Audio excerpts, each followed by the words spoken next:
નમસ્કાર દર્શક મિત્રો, રિયલ સમાચારમાં આપનું સ્વાગત છે। સમાચારોની શરૂઆત કરતા પહેલા એક નજર કરીએ આજના મુખ્ય સમાચાર પર। સુરત પોલીસ એક્શન મોડમાં આવી 1000થી વધુ ગુનાહિત ઇતિહાસ ધરાવતા ઈસમો સામે અટકાયતી કાર્યવાહી કરી। લિંબાયતના શાંતિકુંજ બગીચામાં પાઇપલાઇન લીકેજથી પાણી ભરાયા, સિનિયર સિટીઝનોને ભારે હાલાકીનો સામનો કરવો પડ્યો। સુરતમાં 75 વર્ષીય વૃદ્ધ દંપતીએ ઈચ્છા મૃત્યુની માંગ કરી। મનપાની હેરાનગતિ અને મિલકત વિવાદથી કંટાળી કલેક્ટરને કરી અરજી। ચાપા બજારમાં તીક્ષ્ણ હથિયાર સાથે યુવકની દાદાગીરીના સીસીટીવી ફૂટેજ સામે આવ્યા। કાયદો વ્યવસ્થા પર ઉઠ્યા સવાલ। એસબીઆઈ બેંક લૂંટકાંડમાં પોલીસની મોટી કાર્યવાહી। માસ્ટરમાઇન્ડ સહિત 2 આરોપી તમિલનાડુથી પકડાયા। સુરતમાં ચાપા બજારમાં ભોજન સ્થળે મારામારીનો વિવાદ, સીસીટીવી વાયરલ થતા મામલો પોલીસ સુધી પહોંચ્યો।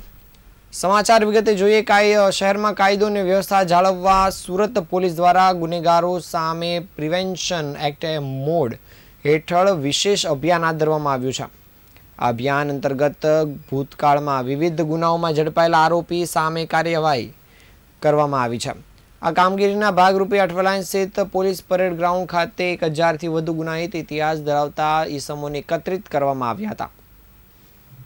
ઝોન 1 થી ઝોન 7 સુધીના તમામ પોલીસ સ્ટેશનની હદમાં આવતા આરોપીઓની ચકાસણી અને નોંધણીની કાર્યવાહી કરવામાં આવી હતી। પોલીસના જણાવ્યા અનુસાર ધારિયા, તલવાર, ચપ્પુ જેવા ઘાતક હથિયારો સાથે ઝડપાયેલા તેમજ મારામારી, ધાકધમકી અને અન્ય ગુનાહિત પ્રવૃત્તિમાં સંડોવાયેલા ઈસમો સામે ખાસ ધ્યાન કેન્દ્રિત કરવામાં આવ્યું છે। ઉપરાંત 150થી વધુ નશીલા પદાર્થો અને ડ્રગ્સ સંબંધિત ગુનાઓમાં ઝડપાયેલા આરોપીઓ સામે પણ અટકાયતી પગલાં લેવાયા છે। અભિયાન દરમિયાન તમામ આરોપીઓના નામ, સરનામા, રહેઠાણ, રોજગાર અને વ્યવસાય સંબંધિત વિગતો એકત્રિત કરવામાં આવી છે। પોલીસ દ્વારા તેમને કાયદાનું પાલન કરવા અને ભવિષ્યમાં કોઈપણ પ્રકારની ગુનાહિત પ્રવૃત્તિથી દૂર રહેવા ચેતવણી પણ આપવામાં આવી છે।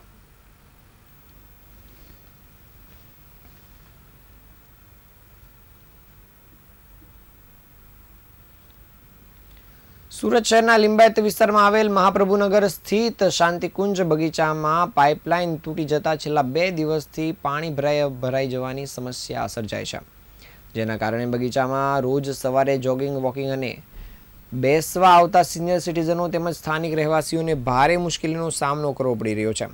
સ્થાનિકોના જણાવ્યા અનુસાર બગીચાના વિવિધ ભાગોમાં પાણી ભરાઈ જતા ચાલવા માટેનો માર્ગ અવરોધિત થયો છે। ખાસ કરીને વડીલો માટે લપસીને ઈજા થવાનો ભય ઊભો થાય છે।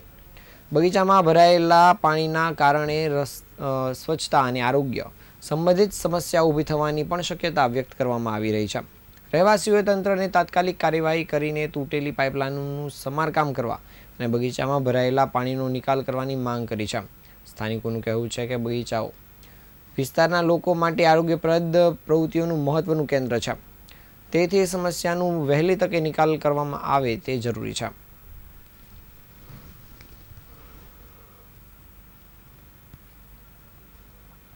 સુરતના પાંડેસરા વિસ્તારમાં રહેતા 75 વર્ષીય વૃદ્ધ દંપતીએ ઈચ્છા મૃત્યુ માટે જિલ્લા કલેક્ટરને અરજી કરી હોવાનો ચોંકાવનારો મામલો સામે આવ્યો છે। વૃદ્ધ દંપતીનો આક્ષેપ છે કે સુરત મહાનગરપાલિકાના તંત્રની સતત હેરાનગતિ અને મિલકત સંબંધિત વિવાદોના કારણે તેમને માનસિક અને આર્થિક રીતે તૂટી ગયા છે। માહિતી અનુસાર લગભગ 10 વર્ષ પહેલા પાવાગઢથી પરત ફરતી વખતે થયેલા કાર અકસ્માતમાં વૃદ્ધ દંપતીના પુત્ર, વહુ, 2 પૌત્રો, દીકરી, જમાઈ તેમજ 2 બાળકો તેમજ એક શાળાનું મૃત્યુ થયું હતું। આ દુર્ઘટના બાદ વૃદ્ધ દંપતી સંપૂર્ણપણે એકલું પડી ગયું છે। દંપતીનો આક્ષેપ છે કે પાંડેસરામાં આવેલી તેમની મિલકતો પર કબજો જમાવવાના પ્રયાસ થઈ રહ્યા છે અને કેટલાક પ્રભાવશાળી લોકો તંત્રનો ઉપયોગ કરીને તેમને હેરાન કરી રહ્યા છે। તેમના જણાવ્યા મુજબ 5 વર્ષ પહેલાં મનપાના અધિકારીએ તેમની 9 જેટલી દુકાનો સીલ કરી હતી। આ નિર્ણય સામે તેઓ હાઈકોર્ટ પહોંચ્યા હતા। દંપતીના કહેવા મુજબ હાઈકોર્ટમાં મનપા તરફથી ફાયર સેફ્ટીના મુદ્દે દુકાનો સીલ કરાયા હોવાનો જવાબ આપવામાં આવ્યો હતો। જોકે બાદમાં ફાયર વિભાગે સત્તાવાર રીતે જણાવ્યું હતું કે સંબંધિત દુકાનોમાં ફાયર સેફ્ટીની કોઈ વિશેષ જરૂરિયાત નથી। ત્યારબાદ હાઈકોર્ટના આદેશથી 5.5 વર્ષ પછી દુકાનો ફરી ખોલવામાં આવી હતી। વૃદ્ધ દંપતીનો વધુ આક્ષેપ છે કે 30 મેના રોજ ઉધના ઝોન દ્વારા કોઈ સ્પષ્ટ કારણ દર્શાવ્યા વિના ફરી તમામ દુકાનો સીલ કરી દેવામાં આવી છે। આ દુકાનોના ભાડાની આવક જ તેમના જીવન નિર્વાહનો મુખ્ય આધાર હોવાનું સામે આવ્યું છે। દંપતીએ કલેક્ટરમાં રજૂઆત કરી છે કે સતત હેરાનગતિ અને ન્યાય માટેના લાંબા સંઘર્ષથી કંટાળી તેઓ ઈચ્છા મૃત્યુ માંગવા મજબૂર બન્યા છે.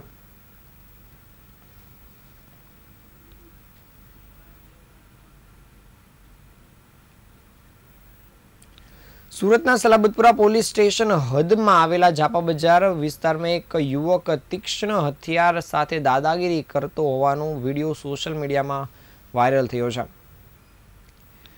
આ દ્રશ્ય સીસીટીવી કેમેરામાં કેદ થઈ જતા આજ વિસ્તારમાં ચકચાર મચી ગઈ છે.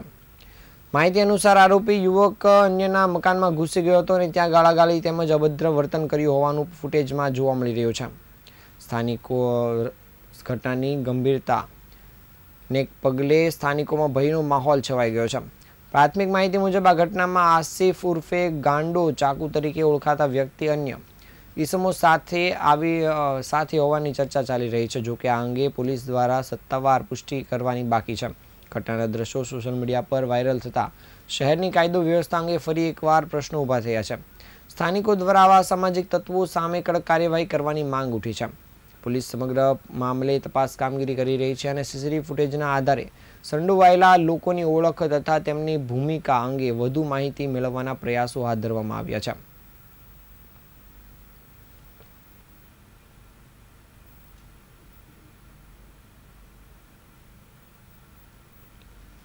સુરતની એસબીઆઈ બેંક લૂંટકાંડની તપાસમાં પોલીસને વધુ એક મહત્વની સફળતા હાથ લાગી છે. ઝોન 1ની એસઆઈટીની ટીમે ઘટનાનું સમગ્ર પ્લાનિંગ કરનાર માસ્ટરમાઇન્ડ સહિત વધુ 2 આરોપીની ધરપકડ કરી છે.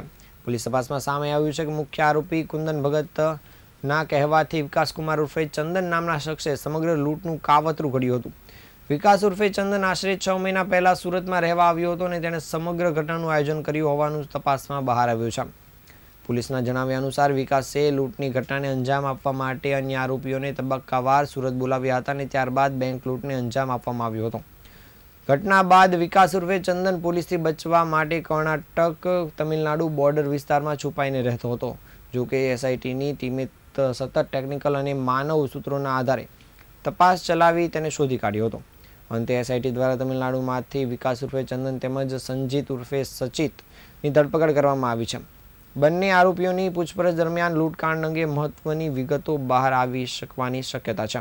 હાલ પોલીસ દ્વારા અન્ય તાર જોડવાની દિશામાં તપાસ કામગીરી શરૂ કરાઈ છે.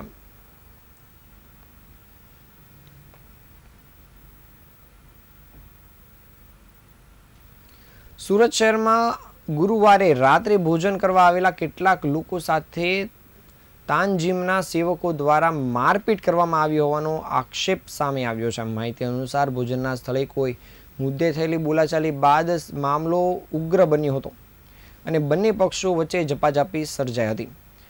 સુરત શહેરના જાપા બજાર વિસ્તારમાં ઘટના બની હોવાનું સામે આવ્યું છે. આ ઘટનામાં 2 વ્યક્તિઓને ગંભીર ઈજા પહોંચી હોવાનું પણ જાણવા મળ્યું છે. એક વ્યક્તિના આંખના ભાગે જ્યારે અન્ય વ્યક્તિને કપાળના ભાગે ઈજા પહોંચતા તેને સારવાર માટે હોસ્પિટલમાં ખસેડવામાં આવ્યો હતો. ઘટનાના સીસીટીવી ફૂટેજ સોશિયલ મીડિયામાં વાયરલ થતા મામલે ભારે ચર્ચા જગાવી છે અને સ્થાનિક સ્તરે હોબાળો મચ્યો હતો.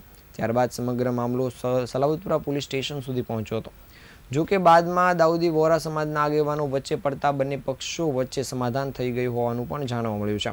ઘટનાને લઈને પોલીસ સમક્ષ રજૂઆત થઈ હતી, પરંતુ સમાધાન થતાં મામલો શાંતિપૂર્ણ રીતે ઉકેલાયો હોવાનું સૂત્રોએ જણાવ્યું છે.